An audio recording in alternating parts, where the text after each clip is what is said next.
22 eta 12 irabazi diete Zabalak eta Gaskuek Larrazabal eta Salaberriri Altsasun jokatu den binakako promozio txapelketako 12. jardunaldiko 4. eta azken partidan. Gogoratuko dugu partida bat bertan behera utzia izan dela aste honetan, kasu honetan Agirrek eta Iztuetak Salaberria eta Etxebarriaren aurka jokatzekoa zuten hori, Lemoan jokatzeko zuten partida hori bertan behera geratu da.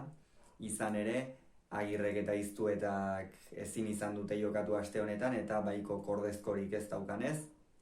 Partida hori Salaberria eta Oier Etxebarriari 22 eta hutseko emaitzarekin irabazitzat eman diete. Eta guazen orain gaurko partidan erdigunea edo fokoa jartzera, izan ere irabazi egin diete Zabalak eta Gaskuek Larrazabal eta Salaberriri. Kasu honetan, Larrazabal eta Salaberri berez ez da bikote titularra, Larrazabal eta Eskiroz da bikote titularra, baina gogoratu behar da, atzo Eskirozek Lasorekin galdu egin zuela Markina Xemenen, Elordi eta Zabaletaren aurka, eta horren ondorioz gaurkoan Salaberri jokatu du Eskirozen lekuan eta ezin izan dute garaipena lortu. Bigarren astez segidan gainera ezin izan dute garaipena lortu Larrazabalek eta Salaberrik. Lehengo astean Viktor eta Erostarberen aurka galdu egin baitzuten, aldiz Zabalak eta Gaskuek irabazi egin zieten,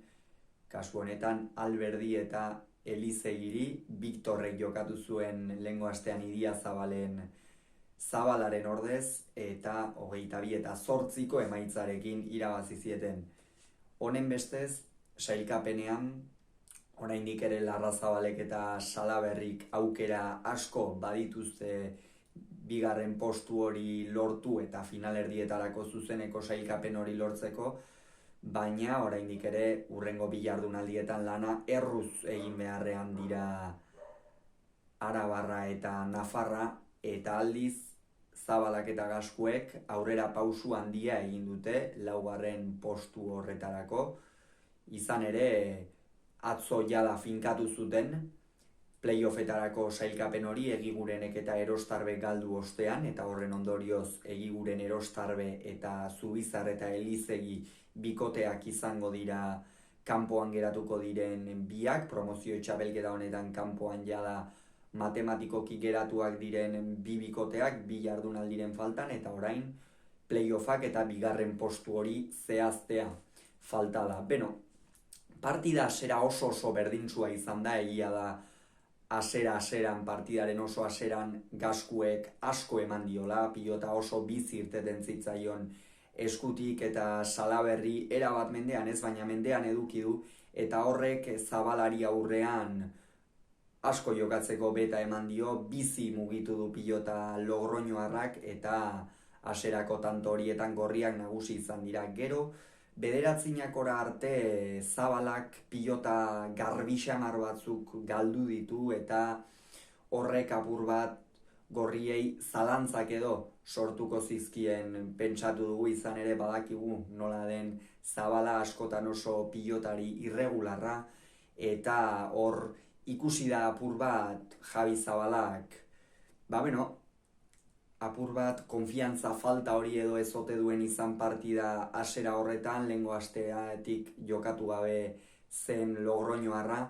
Hala eta guztiz ere buelta segituan eman diote, izan ere berriz ere bederatzinakotik aurrera Gaskue dominatzen hasi da berriz ere, aseran bezala. Salaberrik asko sufritu du, ez du partida txarra egin, baina Gaskue gaur orokorrean hartuta gehiago izan da Fuenmayortarra baino, eta horrek eman die garaipena, eta horren ostean Zabalak Gaskueren nagusitasuna aprobetxatuz, Larrazabal oso bere menturan eduki du aurreko kuadro horietan, eta horren ondorioz garaipena lortu ahal izan dute. Larrazabal, esan behar da, ostiraletik jokatzetik zetorrela, ostiralean ere pasara handi xamarra hartuko zuen Peio Etxeberria eta Rezustaren aurkako partida horretan, baina kontua kontu gaurko honetara nik uste ongi iritsi dela, ez behar bada euneko freskotasun horrekin, baina ongi iritsi dela. Partida hasieran ere erremate sorta polita egin du eta bizitasunarekin ikusi dugu, baina horren ostean zabala gehiago izan da aurreko kuadroetan eta Gaskue atzeko kuadroetan, eta azkenerako pasara handi xamarra hartu dute 22 eta 12ko emaitzarekin. Hauxe beraz partida honen inguruan esan behar genuen guztia, hurrengo bideoan elkarren berri izango dugu berriz ere, bitartean ongi izan agur.